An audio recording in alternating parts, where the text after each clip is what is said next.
I'm Adoniz Batar, and you're watching TelliCast. And we're visiting with Jose Lema today, who is the product unit manager for Community Server. So we're going to talk Community Server 2008 today, which is going to be arriving right around the corner. So first quarter next year, Correct. We'll be getting Community Server 2008. And so a lot of changes between CS 2008 and 2007.1. Correct. So can you kind of guide us through at a high level what we're going to be seeing changed? Sure. We're one of the big focuses is on social networking.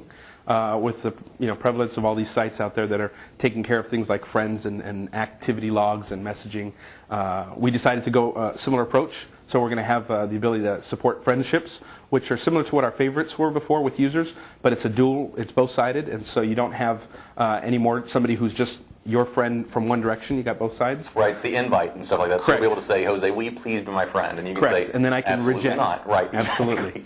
So I'm going to lose all my friends on CS.org. I can already see this now. Exactly. And then the key piece of friends will actually be how we leverage friends throughout the site. And so the ability to send messages to friends, the ability to share things with friends. So friends in and of itself is a mechanism to enable some of the other features.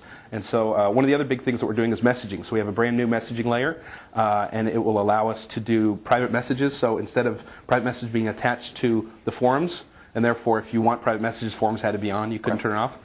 They will be on their own. We call them conversations. We allow you to invite multiple people. It's not just one-to-one. Very simplified UI, again, not attached to the forums. The messaging API also supports us to do activity logging. So when things are happening on the site, user A has registered, somebody else has created a forum post. You've become my friend. All that type of messaging can exist, and then you can see that at the site level, within a group, or for the actual user. So there will be pages, I guess like the profile page, they'll show stuff going on with this user. Correct. And there's going to be other pages in groups, and we haven't talked about groups yet. We'll talk about groups here in a second, but so say I've got my single blog also. Obviously you can see activity stuff going on through the authors of the blog. Correct. Anywhere else? Yeah, at the site kind of home, we've got this other feature we can talk about, which is widgets. And so we'll be able to expose those as a control, those feeds kind of anywhere we want. Okay. Well, let's talk about widgets then, because widgets are, we've talked about graffiti. Graffiti, we built this drag and drop UI. You can create these widgets with some controls that you can basically override, and you can build your own out of the box, or you can build your own widgets in Graffiti, which basically return strings. The whole design around Graffiti widgets, they return strings. Community Server, we took that to another level. Correct. Community Server will actually leverage the control model. And so you basically have access to a base control, and then you can add controls to that, the same way you would do with kind of any forms building. And so what it allows you to do is any of the stuff that we currently have at the sidebar, all those have been converted to widgets. So when you're in the forums and you see my forums, when you see active forums, unanswered, not read, all those are now widgets, and allow you to then, in the UI, adjust the positioning of those as well as modify. I want to bring back 5 of these threads. I want to bring back 2 of these. Oh, wow. I don't want this widget. I want to add a new one. The widgets are also discoverable, and therefore if you create your own widget, you just upload it into the bin directory. We'll find it for you. You can then add it to any page, and assuming that it understands the context, it will just render itself. Oh, wow. We also are leveraging widgets in groups, which we can also talk about. And any place that you see a sidebar today in 2007, 2007.1, we're now using widgets in place. And one of the nice things about the UI controls then around the widget is widgets are going to be drag and drop. So you go into, at least in some areas, you're going to go into your administration, and you're either administrator will blog authors, blog owners also have the ability to do that kind of stuff, or is it only administrators? It's only administrators at this point. So system administrators will go in and take the widgets that are in the bin directory, that you just kind of upload your DLL, and go into the various UI elements around the site and drag and drop through the administration. Right. Correct. Through the control panel. Not in the UI when you're out there. Correct. Kind of like content parts where you double click, but in the UI you'll have Correct. ability. And they'll be able to reorder them and then remove them and configure them. Configure them, right? Yep. Fantastic. So that's gonna be huge. That's gonna be absolutely. really nice. Absolutely. And the best part is the extensibility. So if somebody else comes up with an idea that we haven't thought of, the ability to share that and then drop that, and immediately it appears just great. So let's talk about groups then. So groups is one of our big feature items. It's almost completely done. It was the first thing that we tackled in 2008. And the benefit is that it allows us to have folks who have a common interest grouped together. And so they have a single forum, a single blog.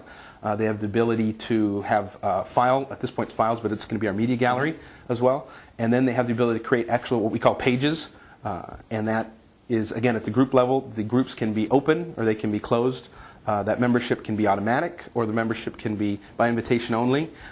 And then there are different roles within the group, which is an additional layer to our permissions, where you could be an owner of the group, a manager of the group, or just a user of the group. And so all that put together with a hierarchical categorization of those groups. Imagine a site that has 100 or 500 groups. You don't want just a laundry list. You want to be able to categorize these.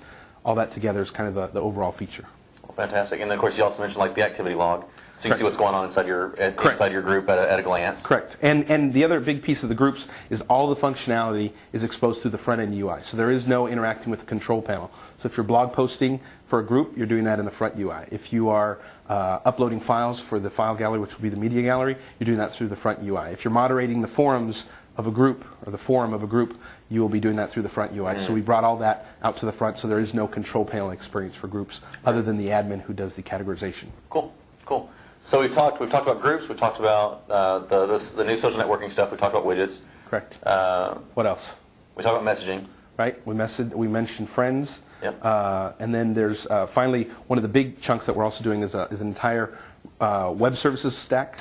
Right. And so that is based on REST, and we're offering two parts. One of those is the REST, which is a set of XML over HTTP, and then we're actually building a client API as well. So if you know nothing about the XML, you know nothing about RESTful web services, you can still just drop in our DLL for C# and write and program against it. And it'll be much simpler. It'll be versioned, and therefore, while we will still maintain the internal kind of community server API, this will be the public API that people can build applications off of. Fantastic. All right. Well, thank you very much, Jose. Cool. And thank you, and we'll see you in about a week.